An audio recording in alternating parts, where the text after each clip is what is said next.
और मैं फिर आइसोलेशन में गया।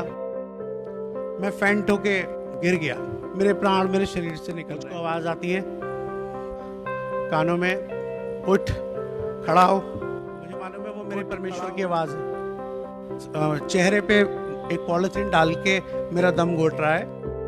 इनकी कंडीशन बहुत खराब हो चुकी है और मेरे सर के बाल से मेरे पैरों तक हाथ फेरा गया।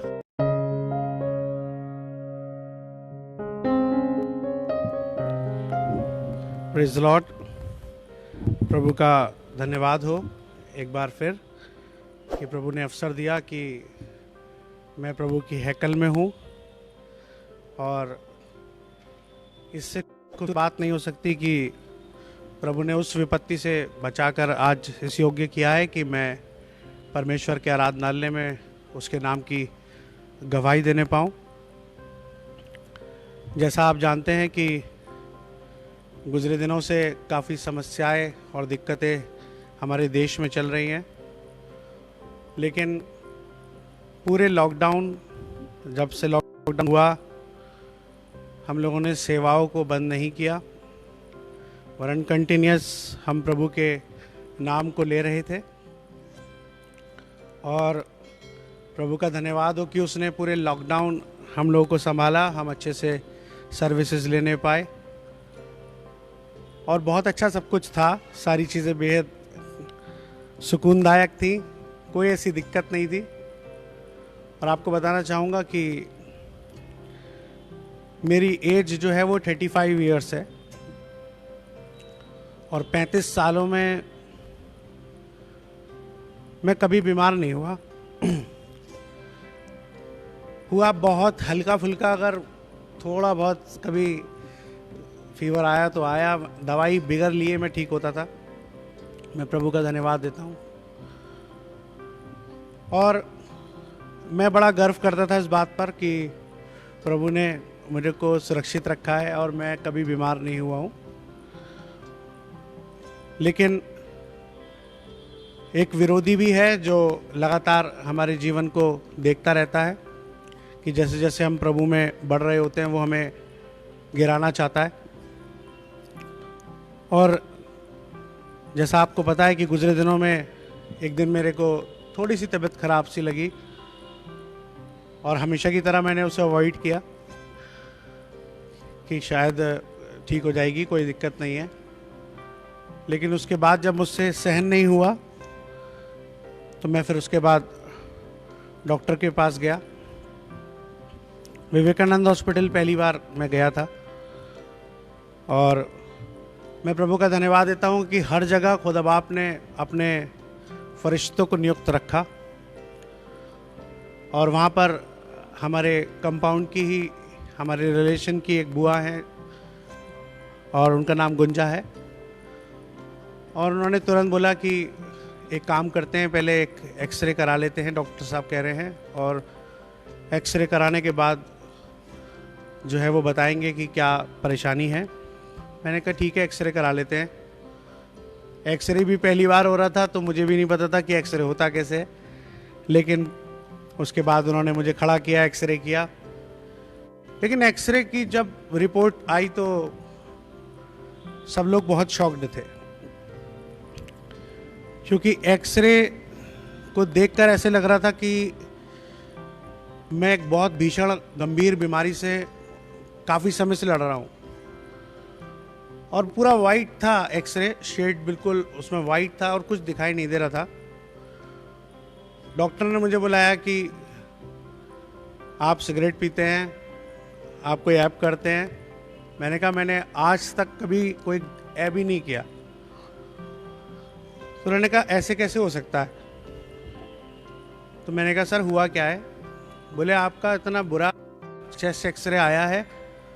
मैंने कहा, बोले आपको प्रॉब्लम क्या हो रही है। मैंने कहा मुझे सांस लेने में दिक्कत हो रही है, मुझसे बिल्कुल भी मूवमेंट नहीं हो रहा है। खैर उसके बाद उन्होंने कहा ठीक है, हम आपको 3 दिन की दवाई दे रहे हैं, इस 3 दिन की दवाई खाने के बाद आप दोबारा से दिखाइएगा। और मैं उसके बाद आ गया। आने के बाद मैंने दवाई ली, लेकिन मुझे कोई रिलीफ नहीं हुआ। तो उसके बाद समझ नहीं आ रहा था कि आखिर करा क्या जाए, क्योंकि अब मेरी सांस और उखड़ती जा रही थी और इतना बुरा हाल हो रहा था कि मुझे खुद समझ में नहीं आ रहा था कि हो क्या रहा है। लिहाजा मुझे एक ही डाउट हो रहा था फिर, क्योंकि इस समय पर सब लोग डर रहे हैं और वही सारे सिम्टम्स थे जो कि कोरोना पेशेंट्स को होते हैं। सांस नहीं आ रही थी, घबराहट हो रही थी, सूंघने में कुछ अच्छा सा नहीं लग रहा था, कुछ समझ नहीं आ रहा था कि मैं स्मेल सेंस खो चुका था, टेस्ट नहीं आ रहा था, बुखार आ रहा था, ये सारी चीज़ें थी। और मैं बहुत इस बात को लेकर परेशान अंदर ही अंदर कि अगर ये हो गया तो फिर मेरा परिवार, मेरे घर वाले, मेरे सब लोगों को दिक्कत हो जाएगी। कंपाउंड भी पूरा फेस करेगा, पूरी कम्युनिटी फेस करेगी। और सबसे बड़ी बात, खुदावन, मैं विश्वास के साथ बोलने वाला व्यक्ति आज तक ये बात बोलता आया कि धर्मीजन के जीवन पर कोई समस्या नहीं आती, और ऐसा हुआ तो बहुत लोगों के विश्वास को ठेस पहुंचेगी। लेकिन उसके बाद कोई सॉल्यूशन नहीं लग रहा था, तो लिहाजा मैंने फिर एक बात बोली, ठीक है एक बार करा लेते हैं फिर टेस्ट। और मैं फिर आइसोलेशन में गया। और मैं जैसा बताया कि जब मैं जहाँ गया, खुदा बाप ने मेरे लिए फरिश्तों को रखा।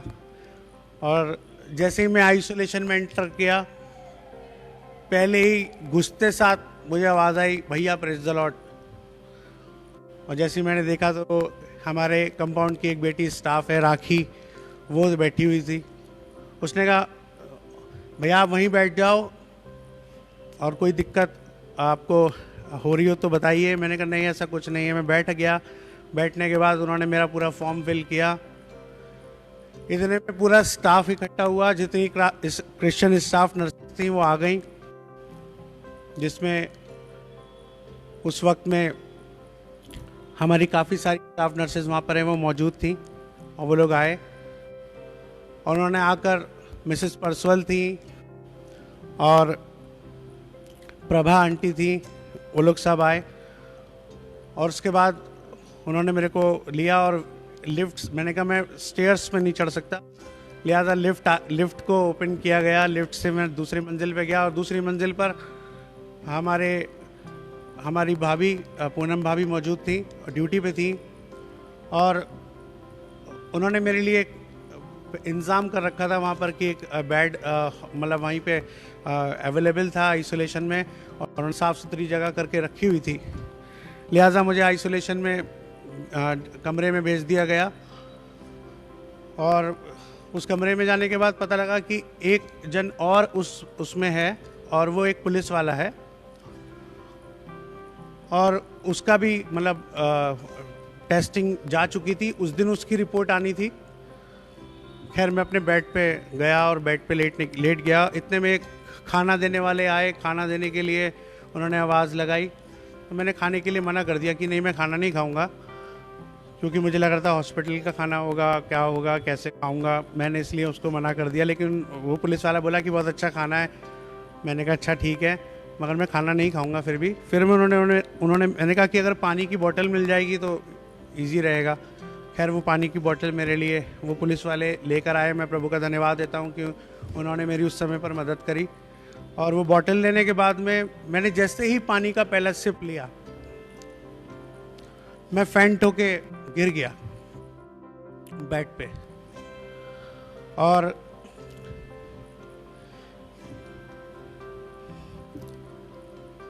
गिरने के बाद मुझे ऐसा लगा कि मेरे प्राण मेरे शरीर से निकल रहे। मेरे पूरा पसीना पसीना था, मेरे आसपास कोई नहीं था, मैं किसी से कुछ कह भी नहीं पा रहा था। लिहाजा मैं गिरा। तो गिरने के बाद मुझे नहीं पता कि मैं कहाँ हूँ। थोड़ी देर बाद मुझको आवाज़ आती है कानों में, उठ खड़ा हो, उठ खड़ा हो। और मुझे मालूम है वो मेरे परमेश्वर की आवाज़ है। और मैं खड़ा हुआ, मेरे अंदर सामर्थ थी। खड़े होने के बाद इतनी देर में मेरे पास फोन आ गया कि वो लोग टेस्टिंग के लिए आ रहे हैं। मैं जल्द से जल्द उठा बेड से। मैंने अपना बैग, मेरा बाइबल बैग मेरे पास तब भी था, और वो बाइबल बैग मैंने टांगा, बोतल अपने हाथ में ली और मैं बाहर आ गया। बाहर आने के बाद फिर वो भाभी भी वहाँ थी, तो पूनम भाभी थी, तो उन्होंने मुझसे बोला बैग रख दो, अपना बॉटल रख दो, वो सिर्फ अभी टेस्टिंग के लिए आ रहे हैं। लिहाजा वो आए, उन्होंने टेस्ट किया। डर लग रहा था, पता नहीं कैसे करते होंगे, लेकिन बड़ा इजी था। टेस्टिंग हो गई। टेस्टिंग के बाद मेरे को भाभी ने बोला कि आप एक काम करो कि अगर हो सके तो रेस्ट करो, यहीं पे कर लो। मैंने कहा मैं यहाँ नहीं रह पाऊँगा, अगर हो सके मेरे लिए ऐसा कर दिया जाए कि मैं घर चला जाऊँ, 3 दिन बाद मैं आ जाऊँगा। उन्होंने कहा ठीक है। उन्होंने बात करी सब लोगों से, उसके बाद वो संभव हो नहीं पाया। लेकिन जब मैं घर पहुंचा, घर पहुंचने के बाद दवाई दी गई थी मुझको, मैं दवाई ले रहा था टाइम से। मैं अपने आप को अपने ऊपर वाले कमरे में, जिस जगह से मैं इबादत करता हूं, मैंने अपने आप को बंद कर लिया। मैंने कहा अगर मुझे कुछ भी चाहिए तो मैं आप लोगों को फ़ोन करूंगा, लोगों को फ़ोन करके बताऊंगा कि मुझे कोई ज़रूरत है या नहीं है। लिहाजा जो जो मेरे को लग रहा था, जब मुझे ज़रूरत फ़ोन कर रहा था, वो लोग मेरे को प्रोवाइड कर रहे थे। लेकिन उस रात मेरी तबीयत फिर बिगड़ गई, तबीयत ख़राब हुई। मगर मैंने यही था कि मुझे लग रहा था कि जब तक रिपोर्ट नहीं आ जाएगी, जब तक मुझे कोई देखेगा नहीं, क्योंकि ऐसी अवस्था में कोई हॉस्पिटल नहीं आए, कुछ भी नहीं कर रहा था। खैर मैंने कोशिश करके, मैंने कहा खुदा बाप तू कैसे भी करके मुझे नींद दे दे। मैं अलग अलग डायरेक्शंस में, अलग अलग पोजीशन में अपने आप को करने की कोशिश कर रहा था, लेकिन उसके बाद भी नींद नहीं आ रही थी। खैर एक समय आया कि वो तकलीफ इतनी बढ़ गई कि सुबह के समय पर मेरी फिर से, मेरे ऐसा लगा कि मेरे प्राण निकल गए। जब इस बार निकले तो मुझे एहसास हुआ कि कोई, मैं किसी जगह पे हूँ और कोई मेरे चेहरे पे एक पॉलिथीन डाल के मेरा दम घोट रहा है, और उसने मेरी कमर की जो हड्डी है उस पर अपना घुटना मार के मेरी हड्डी कमर की तोड़कर मुझको बिल्कुल बल्ब तोड़ दिया है, और मैं उठ नहीं पा रहा हूँ। और ऐसी कंडीशन है कि बस कुछ बयान भी नहीं कर पा रहा हूँ, कुछ बोल भी नहीं पा रहा हूँ। लिहाजा उस समय पर फिर आवाज़ आई, उठ खड़ा हो, और वो मेरे परमेश्वर की आवाज़ थी। और यकीन मानिएगा मैंने झटका दिया और मैं फिर से जीवित हुआ। मैं प्रभु का धन्यवाद देता हूँ कि 2 बार मैं अस्पताल में, घर में 2 बार मैं मौत को डिफीट कर चुका था। लेकिन इस बार मैंने कहा कि अब मेरे से नहीं सहा जा रहा है और मुझे अब लेकर यहाँ से जाया जाए। मैं कैसे भी करके मुझे यहाँ से हॉस्पिटल ले जाओ, मुझे कुछ भी करो, मुझे ऐसी जगह पहुँचा दो जहाँ मुझे ऑक्सीजन मिल जाए, मेरे कम से कम कुछ तो ट्रीटमेंट शुरू हो। मैं बहुत घबरा गया था उसके बाद। खैर मुझे हॉस्पिटल लेकर गए, मेरे पापा गए, मेरा भाई डेरिक, उसने मेरी बहुत मदद करी। वो कार से मुझे लेकर, क्योंकि सब लोग डर रहे थे, कोई भी मेरे पास आना नहीं चाह रहा था उस वक्त में, क्योंकि मैं खुद नहीं चाह रहा था कि कोई मेरे पास आए। और ऐसी कंडीशन में मतलब सोच पाना मुश्किल होता है। और उसके बाद भी वो बेटा, खुदा बाप उसे बहुत लंबी उम्र दे, वो बिगड़ डरे मेरे साथ था। वो मुझे हॉस्पिटल लेकर गया, मेरे पापा भी मेरे साथ थे। वो भी जाहिर सी बात है, उनको भी एज है, उनको भी मुझे लग रहा था कि इनको कुछ ना हो जाए। मुझे डर बहुत सता रहा था। लिहाजा हॉस्पिटल लेकर गए। साईं हॉस्पिटल में उन्होंने चेकअप्स किए। फिर कहा उन्होंने कि हम इन्हें नहीं ले सकते, क्योंकि इनका अभी तक इनका रिपोर्ट नहीं आई है कोविड की टेस्ट की, लिहाजा आप इन्हें TMU ले जाइए। उन्होंने वहाँ से रेफ़र कर दिया TMU के लिए। पापा मेरे पास आए, बोले बेटा TMU ले जाने को कह रहे हैं। जब मुझे ये पता लगा कि TMU ले जा रहे हैं तो मुझे डाउट होने लगा कि कहीं समस्या बढ़ रही है, ज़्यादा हो रही है, क्योंकि अगर रेफ़र कर रहे हैं तो इसका मतलब कोई ना कोई, क्योंकि मैं मेडिकल से जुड़ा हुआ हूँ, मुझे भी थोड़ा थोड़ा पता लगता कि क्या हो रहा है मेरे। लेकिन उसके बाद खैर TMU लेकर गए। TMU तक पहुँचते पहुँचते मेरी और हालत बिगड़ रही थी। लेकिन मैं प्रभु का धन्यवाद देता हूँ कि साईं जैसी आया, साईं में भी प्रभु ने अपने दूतों को रखा था। हमारी सोनिया भाभी वहाँ पर हैं, उन्होंने मेरे लिए किया। साथ साथ वंदना सिस्टर ने तो मतलब बहुत ज़्यादा, मतलब जैसे कहना चाहिए, TMU तक वो साथ में गई। और पहुँचने के बाद वहाँ पर अब वो हॉस्पिटल मेरे को नहीं ले रहा। वो कह रहे कि इनकी रिपोर्ट जब तक नहीं आएगी जब तक इनको ले नहीं सकते। और बहुत फिर उन्होंने वीडियोग्राफी करी, सब वीडियो बनाई, पापा की भी बनाई। ऐसा मुझे प्राइवेट तौर पर उन्होंने आइसोलेशन में वहाँ पे एंट्री दी, लेकिन मैं धन्यवादित हूँ प्रभु का कि वहाँ पर भी मेरे लोग आ गए थे। वहाँ पर मैं प्रभु का धन्यवाद दूंगा कि अजय भैया की सिस्टर पहुँच गई थी अपने बेटे के साथ में। मैं एक फ़ोन कॉल किया था, लेकिन ऐसी कंडीशन में वो लोग इतनी बुज़ुर्ग हैं, उसके बाद भी वो अपने बेटे के साथ जगह पहुँची। वहाँ पर पहुँचने के बाद काफ़ी सारे स्टाफ मेंबर्स, स्टाफ नर्सेस मुझे फिर अपने क्रिश्चियन दिख गए। मैं प्रभु का धन्यवाद दूंगा कि उन लोगों ने मेरे को हाथों हाथ लिया। उसमें मेरे एक बरेली के भाई, एक टोनी हैं, वो थे, सिस्टर संध्या दास वो थी मौजूद वहाँ पे, और ये लोग सब थे। भाई हनोक ने वहाँ फ़ोन कॉल कर दिया था। स्टाफ पूरा बड़ा मेरे को अच्छे से ट्रीट कर रहे थे। मेरी बहन पिंकी भी वहाँ है, तो उसने भी मेरी मदद करी। लिहाजा मुझे उसके बाद अंदर ले गए अस्पताल में। अंदर अस्पताल में ले जाने के बाद में फिर वो कुछ कर नहीं पा रहे थे, क्योंकि कोई ट्रीटमेंट नहीं दे पा रहे थे, कुछ नहीं। बस उन्होंने खाली, अब मुझे मेरी और सांस उखड़ रही थी, मेरी समझ में नहीं आ रहा।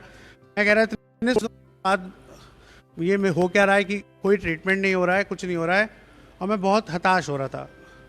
इतने में मेरे पे एक फ़ोन कॉल आया। मैं फ़ोन भी नहीं उठा पा रहा, क्योंकि मेरी कंडीशन ऐसी नहीं थी कि मैं फ़ोन उठाऊं।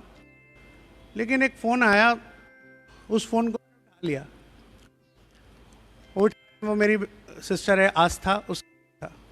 उन्होंने कहा भाई कैसे हो? मैंने, मेरी बहुत बुरी कंडीशन है, मुझसे बोला नहीं जा रहा है, सांस नहीं आ रही है, बहुत दिक्कत हो रही है। उन्होंने कहा भाई घबरा मत, तेरी कोविड की रिपोर्ट जो है वो नेगेटिव है। और जैसे ही ये शब्द मेरे कानों में पड़ा, एक आंसू कि मैंने, प्रभु तूने मुझे जिता दिया, उस समस्या पर तूने मुझे जिता दिया।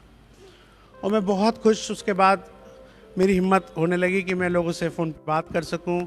मैंने बात करी, कोशिश करी, सब लोगों को बताया कि मैं ठीक हूं, मेरे को मेरी रिपोर्ट जो है नेगेटिव है। अब मुझे लग रहा कि अब मेरे लोग जो हैं वो मेरे पास आ सकते हैं।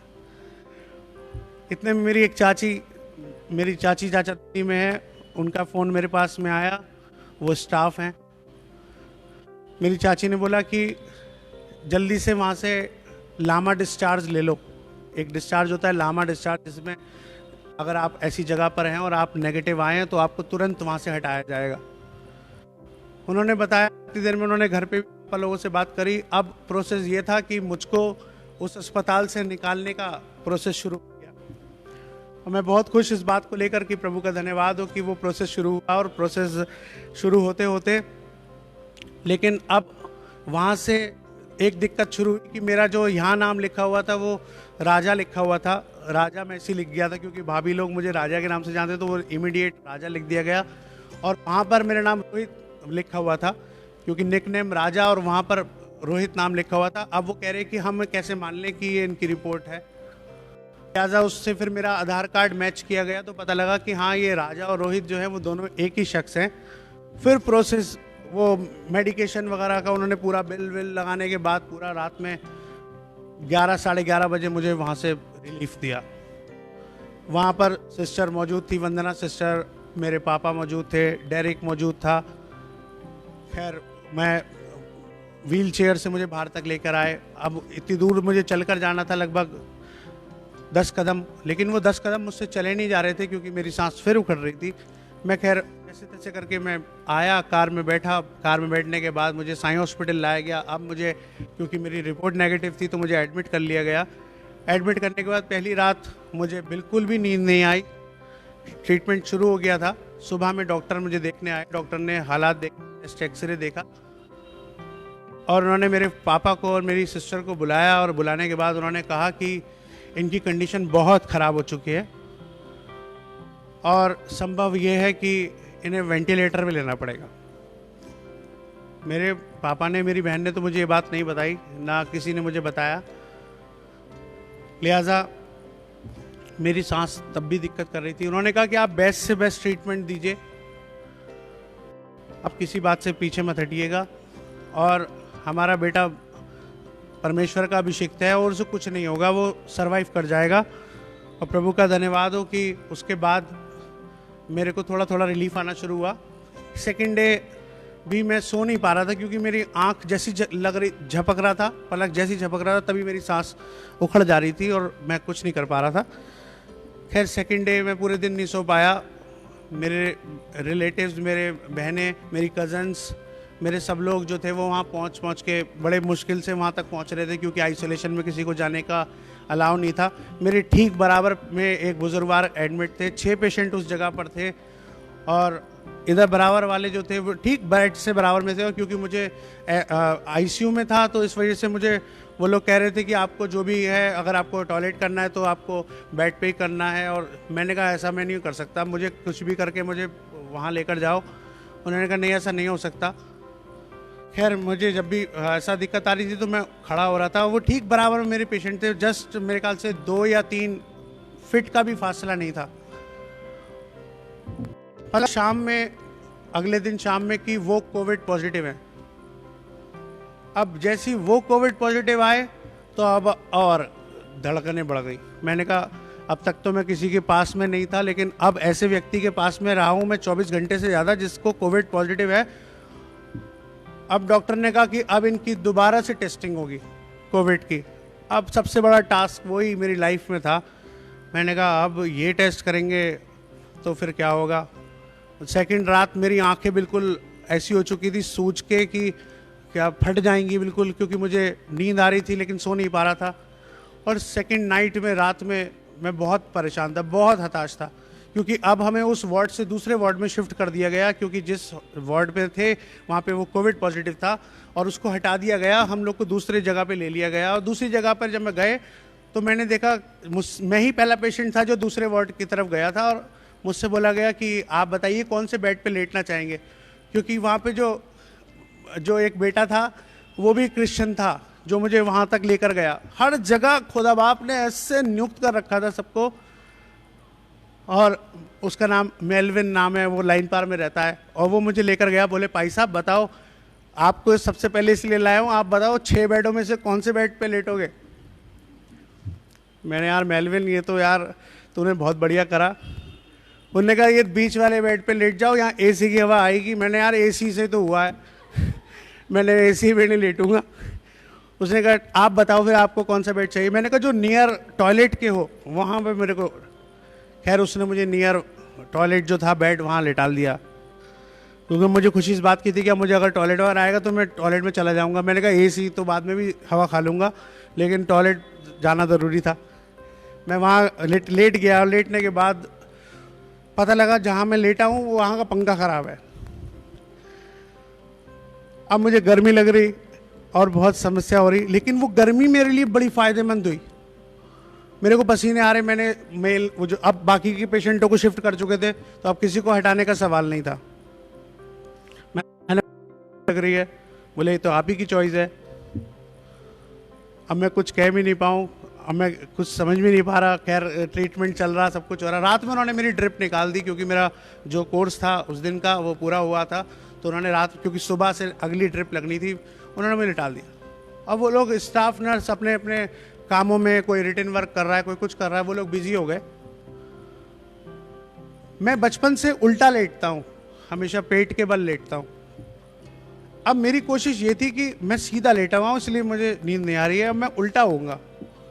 मैं उल्टा होने का प्रयास कर रहा था और उल्टे होते होते स्टाफ नर्सेस को नहीं पता, क्योंकि उनको ये पता है कि अगर उल्टे हो गए तो मेरे फेफड़े जो हैं वो फट जाएंगे, क्योंकि मेरे इस कंडीशन से गुजर रहा हूँ।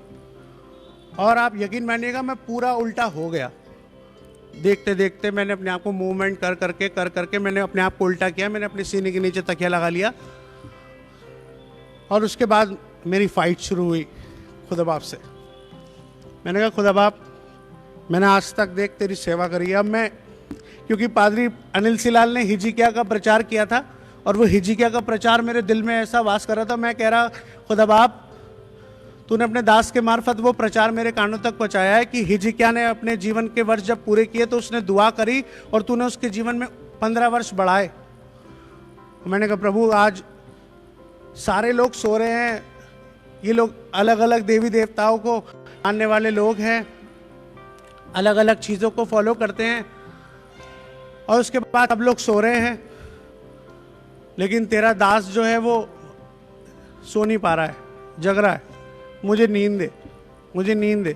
इधर मेरी बहन छोटू मोनिशा, वो लगातार मुझे फ़ोन कर रही है बार बार, भाई अपना अपना व्हाट्सएप की वो ऑन कर दे नोटिफिकेशन, और क्या कहता है अपना, क्योंकि मैंने हिडन कर रखा था क्योंकि मेरा टाइमिंग वगैरह नहीं पता लग रहा था, तो उन्होंने कहा अपना वो खोल दे जिससे कि हमें पता रहे कि क्या तू मतलब तूने व्हाट्सएप खोला है या कुछ किया है, तो हमें पता लग जाएगा कि इतने बजे तक तेरी सांस तू जगा हुआ है या कुछ है। मैंने खैर वो खोल रखा था, और उसके बाद मैंने फाइट करनी शुरू करी। मैंने कहा यीशु मसीह आज तुझको आना पड़ेगा मुझे चंगा करने, आज तुझे मुझे ठीक करना ही होगा। और वो 1 बजे का समय था, और 1 बजे से ठीक 3:30 बजे तक मैं दुआ करता रहा, और मैं उल्टा लेटा हुआ हूँ पेट के बल, और सोचिए कि मेरे सांस, मेरे फेफड़े भी फट सकते हैं, उसमें कुछ भी हो सकता है, और मैं फाइट कर रहा हूँ। और मैंने कहा आज आना पड़ेगा, आज आपको चंगा करना पड़ेगा। और ठीक 3:30 बजे मेरे यीशु मसीह की सामर्थ उतरी, और मेरे सर के बाल से मेरे पैरों तक हाथ फेरा गया, और ऐसा हाथ फेरा कि उसके बाद मुझे सांस आनी शुरू हो गई। और वो एहसास मैं शायद आपको शब्दों में बयान कर रहा हूं तो आप समझ नहीं सकते, लेकिन मैं उस चीज को फील किया हूं कि मैंने कैसे उस हाथ को अपने ऊपर फील किया है। और जैसे मैंने उस हाथ को फील किया, इमीडिएट उसके बाद मेरी सांस लौटी और मेरी हिम्मत आ गई, और मैंने तुरंत अपनी बहन को फ़ोन किया। मैंने कहा बहन मैं ठीक हो गया हूँ। वो रोने लगी फ़ोन पे, और उसने कहा कि ये कैसे हुआ। मैंने कहा ये मेरे प्रभु ने किया, मैं बिल्कुल ठीक हो गया हूँ बहन, मैं अच्छे से बात कर पा रहा हूँ, मेरी सांस लौट आई है, और अब मुझे बिल्कुल भी एहसास नहीं हो रहा कि मेरी तबीयत ख़राब है।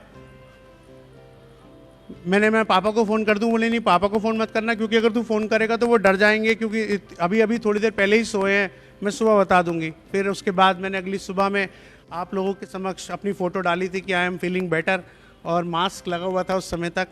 और मैं प्रभु का धन्यवाद देता हूँ कि उसके बाद मैं ठीक होता गया। फिर उसी दिन जिस दिन मैंने वो डाला था, मेरा फिर कोविड टेस्ट हुआ, और मैं प्रभु का धन्यवाद देता हूँ कि अगले दिन उसकी रिपोर्ट आई और वो भी नेगेटिव थी।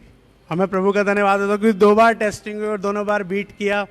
और उससे अगले दिन फिर मेरे को वहाँ से शिफ्ट कर दिया गया, और मुझको नीरो आईसीयू में ले आ गया, जहाँ पे वंदना सिस्टर ने मेरी बहुत मदद करी है। और लगातार वो बेचारी सेवा में थी, और उन्होंने अपनी वो ड्यूटीज़ कंटिन्यू लगा रखी थी, नाइट ड्यूटी, मॉर्निंग ड्यूटी, वो कंटिन्यू ड्यूटी कर रही थी मेरी वजह से, कि भाई साहब को कुछ ना हो। हमें प्रभु का धन्यवाद देता हूँ कि प्रभु ने अपने योद्धाओं को रखा। मेरे लिए लगातार आप लोगों ने प्रार्थनाएं करी हैं, मेरी जितनी प्रार्थनाएं, मेरी बहन ने मेरे से बोला कि भाई इतने कमेंट्स तो बड़े बड़े सेलिब्रिटी के नहीं होते हैं, जितने कमेंट्स आए हैं और तेरे को लोग लाइक करते हैं और तेरे लिए दुआएं करते हैं। मैंने कहा मेरे प्रभु का है कि मुझे बहुत अच्छे लोग दिए गए हैं, बहुत अच्छे पासवान दिए गए हैं, साथी पासवान दिए गए हैं, जिन्होंने मेरे लिए प्रार्थनाएं करी हैं। मैं एक उस प्रार्थना करने वाले का शुक्रगुजार हूँ जिसने मेरे लिए दुआ करी, और आज मैं इस योग्य हूँ कि मैं खड़ा होने पाया हूँ, प्रभु के भवन में वापस आने पाया हूँ। और ये जीत जो है वो मेरी नहीं, मेरे परमेश्वर की है। और मैं इस बात को कहूँगा कि धर्मी जन पर विपत्ति आती तो है, लेकिन हुआ परमेश्वर उससे उसको मुक्त करता है। मैंने एक बात उस समय वचन से सीखी कि वो अंधा जो व्यक्ति था, जो जन्म का अंधा था, और चेलों ने कहा कि किसने पाप किया? इसने पाप किया, ये इसके घराने में किसी ने पाप किया कि ये अंधा पैदा हुआ है। यीशु मसीह ने कहा ये अंधा इसलिए जन्मा है ताकि परमेश्वर की महिमा इसके जीवन में प्रकट हो। मेरी बीमारी इसलिए थी ताकि परमेश्वर की महिमा प्रकट हो। और मैं प्रभु का धन्यवाद देता हूँ कि मैं आज स्वस्थ हूँ और प्रभु के भवन में हूँ। मैं निरंतर अपने जीवन से अपने प्रभु को धन्यवाद दूंगा। मैं आप सबका शुक्रगुजार हूँ, एक एक प्रार्थना करने वाले का शुक्रगुजार हूँ, अपने रिलेटिव्स का, अपने रिश्तेदारों का, अपने परिवारजन का, अपने घर वालों का, सबका शुक्रिया अदा करता हूँ जिन्होंने मेरी मदद करी है। मैं आपका हृदय से धन्यवाद देता हूँ और दुआ करता हूँ कि प्रभु का पाक अनुग्रह आप सबके जीवन पर बना रहे, आप सब जन सुरक्षित रहें और